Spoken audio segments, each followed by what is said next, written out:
Hi,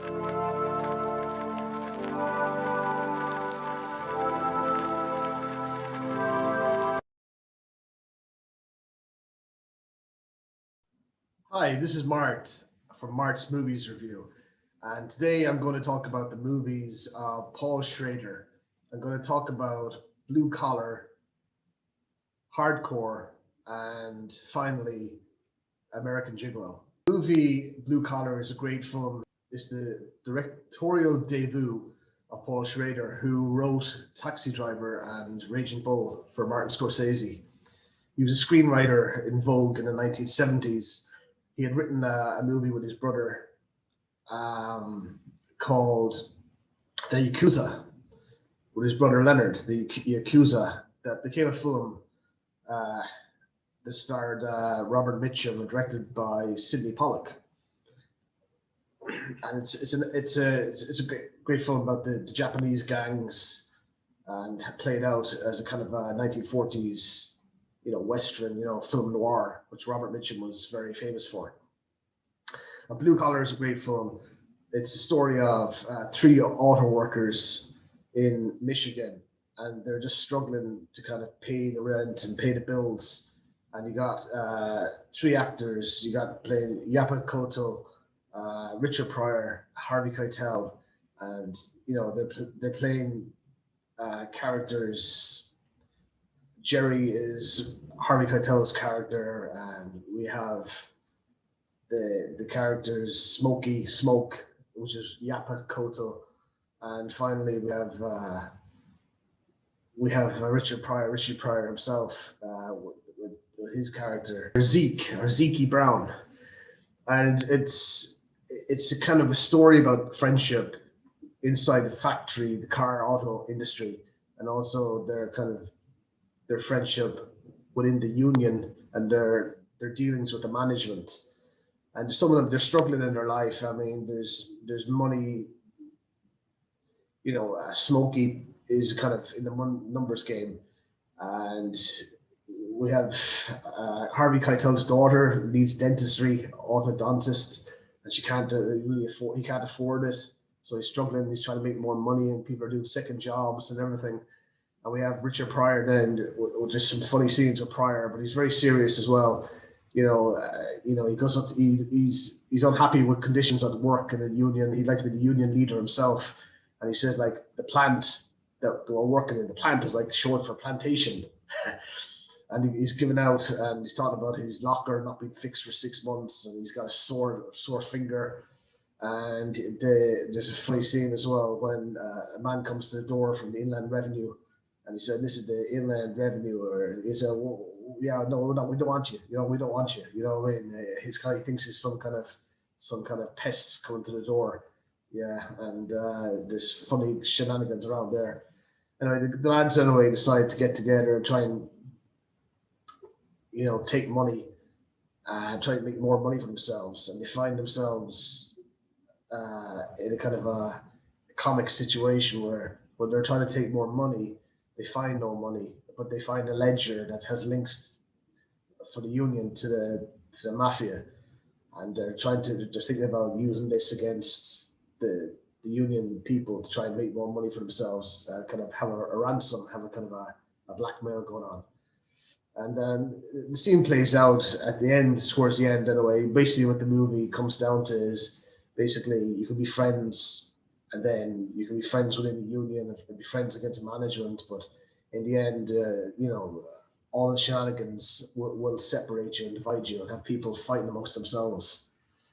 It's a well appreciated film. Ebert and Siskel appreciated the movie, and they gave it a thumbs up. And they liked the follow-on movies I'm going to talk about now, Hardcore and American Gigolo. Hardcore was a film that was made in 1979. It's about a very religious man whose daughter goes away and ends up in the porn industry, and he goes following her.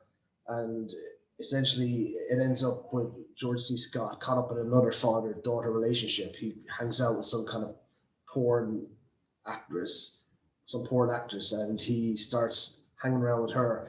And by hanging around with her, he gets to kind of probably understand his daughter better. She's probably more open and liberal about life. And there's some just some wonderful scenes, especially near the riverfront, where they're talking about their different perspectives on life and living. And it's a story really about a man who's getting to know his daughter by meeting another woman, another young woman. And there's a great scene in the film where he's talking about Calvinism. Paul Schrader was a Calvinist. I think he became Episcopalian, and then now he's a Presbyterian. And they talk about the tulip and the different predestination and all that goes with the Calvinism. I mean, Schrader used to work with Martin Scorsese a lot, and he would talk about, the similarities between himself and Scorsese, being that Scorsese is urban, Italian, and Catholic, where Schrader himself was Dutch, rural, and Calvinist. And they worked on a lot of films together, like The Last Temptation of Christ, Raging Bull, Taxi Driver, Bringing Out the Dead, which I thought was a great film, and had Van Morrison music in it, TV Sheets. It's a follow-on from Blue Collar. It's a different kind of movie, hardcore. It gets into scenes about men who are like trying to come to terms with what's happening in the culture and the cultural change, the cultural shifts, the cultural shocks. The final film I'm going to talk about is American Gigolo, which is made in 1980.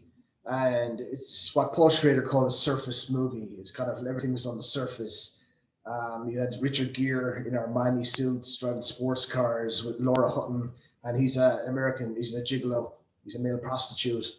And everyone kind of likes him, loves him. He goes around to all these kind of hotels and kind of there's red rooms, and everyone say, "Hi, Julian, how are you?" Julian K.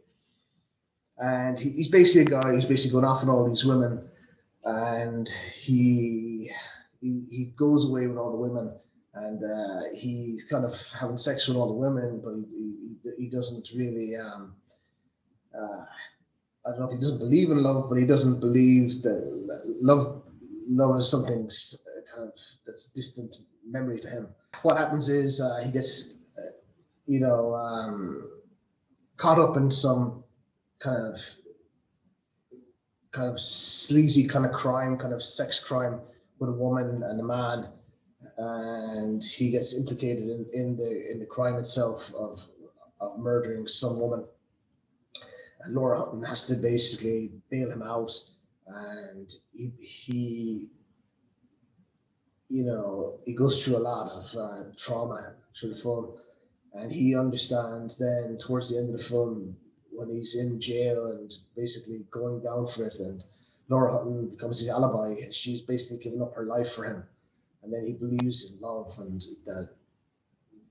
that she loves him, and it's true because she's given up everything. She's with some rich politician, and she's basically kind of said in the open in public that she wants to be with him, or she was with him, and he knows it's true. He knows it's real. Love is more important than his occupation. And it's another film by Paul Schrader, which is interesting and showing different sides of a male character, kind of these night work fellas, these guys who work in the evening or in the dusk of night. And I recommend these three movies to watch. You should watch Paul Schrader's films. He's a very talented writer, director, and I'd recommend watching these films: Blue Collar, Hardcore, and American Gigolo.